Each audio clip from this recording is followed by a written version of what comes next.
Hey, this is Dave Hompes from H-Pylori-symptoms.com, and a very, very quick 2 or 3 minute video for you today on what causes stomach ulcers.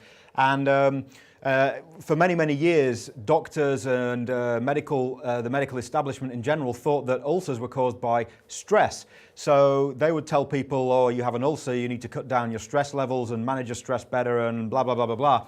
And that went on for a number of years, a number of decades in fact, but all the time underneath that there were some smart doctors at work who thought that there was something else at play in terms of causing ulcers. And so a lot of the work was being focused around this bacterium called Helicobacter pylori, or H. pylori for short, which is a corkscrew-shaped bacterium that can live in your stomach and small intestine, and it buries into the lining and it causes damage and inflammation. And they proposed that it was actually H. pylori that was the main cause of ulcers. So took them about 20-25 years to prove this, but eventually they proved it. One of the smart doctors, Dr. Marshall, a doctor from Australia, he actually infected himself with H. pylori and he developed ulcers. And in 2005, him and his partner, Dr. Warren, were given the Nobel Prize for Physiology in Medicine for proving that H. pylori causes ulcers.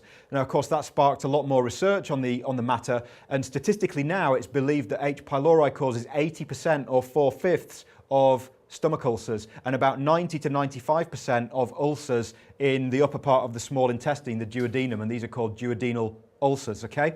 So if there's about 20% in the stomach caused by H. pylori, what causes the rest? Well, look no further than what's on the end of your fork, because a lot of the foods that we eat can contribute to ulcers as well. We eat a lot of foods that are not really friendly to the lining of our digestive system, particularly alcohol, smoked food, pickled foods, things with vinegar in them, acidy type foods as well.